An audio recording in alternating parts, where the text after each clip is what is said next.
It is good to be home, uh, to see everyone all bright-eyed and bushy-tailed on this early Sunday morning.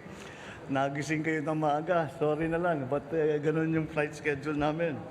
Mabatiin ko lang ang ating mga kasama, yung ating mga cabinet member na sumama sa Philippine delegation na nandito. Siyempre, ang ating mga ibang cabinet member na nagbantay habang kami ay nagbabiyahe.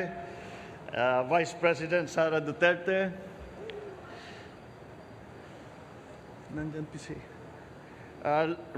Pasay City Lone District Representative Antonio Calixto. The AFP Chief of Staff, Lieutenant Bacaro, and Major Service Commanders. Other distinguished guests, ladies and gentlemen, good morning. I am pleased to report to you and the Filipino people the main outcomes and results of this working visit of ours to New York from 18 to 24 September. My first activity upon arriving in the United States was to meet with the Filipino community. And their smiles, their songs, and their welcoming took away the weariness of a 16-hour flight from Manila. And in our meeting, I thanked our kababayans who came. Some came from Canada, some came all the way from Florida. I thank them for the work that they do and their contributions to the communities in the Philippines and in the United States. I also, once again, expressed my respect and my admiration for their commitment to the future and welfare of their families, including those who are still back home here in the Philippines. I also took the opportunity to share with them some of our priorities and plans under this administration and their important role in the work ahead. I also emphasize that by working together, we can build a better future for our country and our people. The main event of this visit to the United States, to New York specifically, was to deliver our national statement at the 77th session of the General Assembly on 20 September in the United Nations. In my speech, I articulated the role we see for the Philippines working with the United Nations in building a brighter future for our people and a safer and more just world for us all. I addressed global issues that require a united global action, such as climate change, rising food prices, rapid technological change, the peaceful resolution of international disputes, the need to protect the vulnerable sectors of our society, such as migrants, and ending all forms of prejudice. I also shared our experience in the BARM peace process, boosting agricultural productivity and promoting human rights to the UN Joint Program on Human Rights. And I reiterated the Philippines' belief in the primacy of the rule of law, as embodied by the UN Convention on the Law of the Sea, or UNCLOS. I also met with UN Secretary General Antonio Guterres, and we reaffirmed the necessary partnership between the Philippines and the United Nations. The Philippines is a founding member of the United Nations, and I intend to strengthen this tradition of Philippine engagement with the UN. I expressed interest in enhancing our role in UN peacekeeping operations, especially in the areas such as the Middle East, where we have a large concentration of OFWs. I also extended an invitation to the Secretary General to visit the Philippines in the near future. During the conference in the United Nations, I also held formal and informal bilateral meetings with leaders of our key partners, such as the US, such as Japan, and I shared with them the priorities of the Philippines to work with them in addressing food and energy security and climate change, amongst other many issues. Our discussions were very productive, and the members of the Cabinet will now work to operationalize the many areas of cooperations that we identified. I met also with a number of business leaders from different US companies during the week, and all of them committed to be a part of our development and economic growth. Together, we will be working on addressing some of our key economic challenges, particularly, once again, climate change, food security, energy security, to name but a few.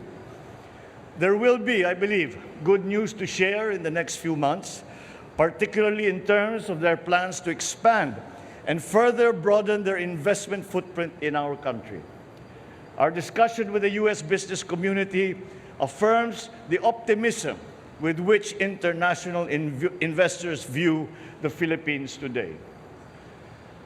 I also delivered a keynote address at the New York Stock Exchange and at the Philippine economic briefings, which drew institutional investors, senior corporate executives, fund managers, and entrepreneurs. At these meetings, I shared with them our vision for the future and how important it was to address the key challenges that continue to constrain the development of our economy. I also informed them about how we intend to deal with some of the fundamental problems in our food, energy, and broader economic security. I also emphasized the importance of peace and stability in the region and the important role of great powers like the United States, so that developing countries like the Philippines can have the space to achieve growth potentials.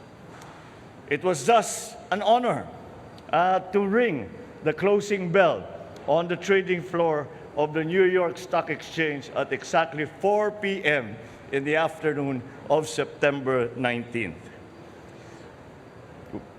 Our delegation also hosted 4 CEO roundtable discussions that dealt with key economic sectors such as IT BPM, digital infrastructure, global brands, particularly in garments and apparel, and of course, industry and infrastructure.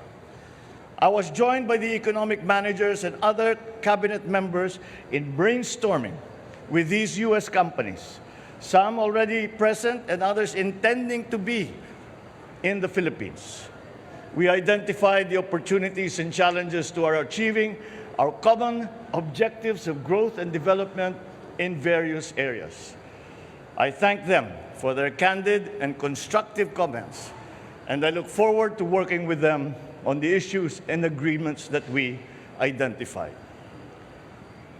My final stop before returning home last night was with the Asia Society, where I had a roundtable discussion with a select group of leaders of the U.S. business community on the state of the global and regional economy today. After the discussion, I delivered a public lecture where I shared my views on the opportunities, the threats, and challenges facing Asia, the United States, Asia-Pacific region, and all our neighboring countries today. I also spoke about my administration's priorities and plans for the next 6 years. And the engagement with the Asia Society was a fitting end to a week in the UN and the United States that had one singular message. The time to invest in the Philippines is no longer just sometime in the future. It is now.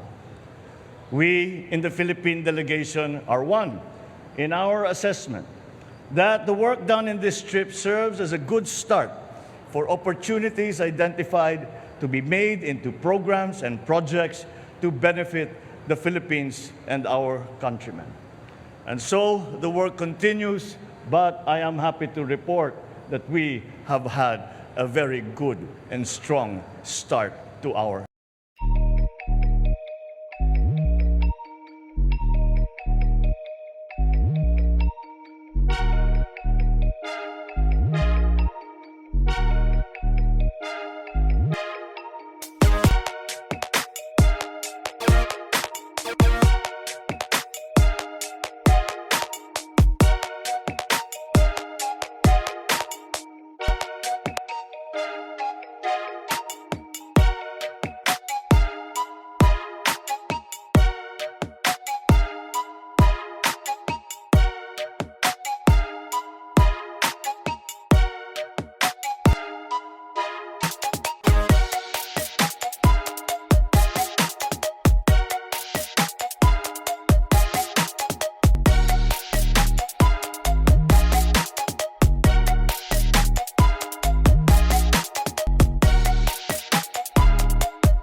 Ano po ang masasabi ninyo ukol dito? Kindly share your thoughts in the comment section. Please don't skip ads. Please like, share, follow and subscribe. Thank you. Back to you, partner Rosa. Well, what can you say? Kindly share your thoughts in the comment portion. We have reached the end of today's video. In behalf of my partner Rina and the rest of the Splat Communications and Simplified Strategic Solutions team, thank you. Till next time. Stay safe. Rosa out. Bye.